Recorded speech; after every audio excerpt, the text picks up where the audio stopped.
You know, we do some pretty cool stuff over here at Field Van. There's just thousands of options. That moment when the customer walks in, it's pretty awesome. Yeah, it kind of gives you the chills. Comes in as an empty cargo van and it leaves as a field van. My name is Johnny Feld and I'm the president and CEO of Field Van. And here at Field Van, we make the ultimate adventure vehicles in van form. We work on the Sprinter vans, the Transit vans, the Ford Econoline cutaways, the Chevy GMC vans, and the Ram ProMaster. And we turn them into campers, tiny homes, mobile offices, mobile command centers, so lots of different ways to build these vans.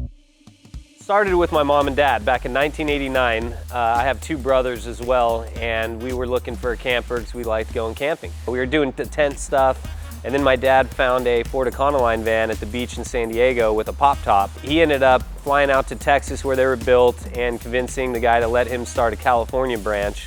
So him and my mom started selling vans out of San Diego. Sold so many that the factory in Texas couldn't keep up with the production, and they opted to move to Fresno, California here and start a production facility. And then we really got into the 4x4 vans at that time. So took the Ford Econolines and worked with some 4x4 companies and made it really a cool adventure vehicle because you could get away from the campgrounds. You could go in the snow, you know, out to the desert and run through the sand dunes, hit the beaches, and get to places where, you know, most motorhomes aren't able to go.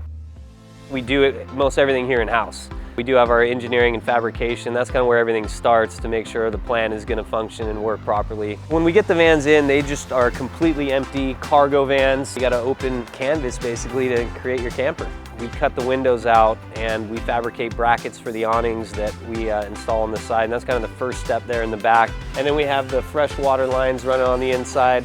Most of the wiring done. Got the subfloor going in here into the cabinet framing, and then into systems department, water heaters, refrigerators, stoves, all kind of the final components, of course all the trim.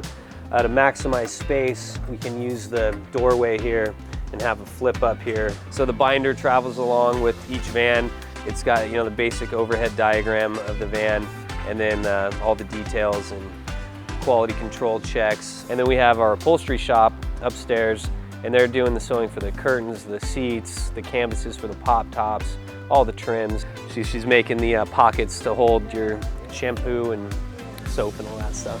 We've built thousands of vans now, so you start figuring, well, you think you figure everything out, but yeah, it's always a learning process. There's always new ways of doing things and new products coming out, so we can constantly improve. We do take pride in being American made and manufactured here in California. That moment when the customer walks in, because a lot of this has been, you know, planning maybe over months or over years for some of these vehicles. It's pretty awesome. Yeah, it kind of gives you the chills, right? They walk in and, I mean, I've had grown men in tears picking up their van like, I can't believe this, I've dreamed this my whole life. It comes in as an empty cargo van and it leaves as a field van.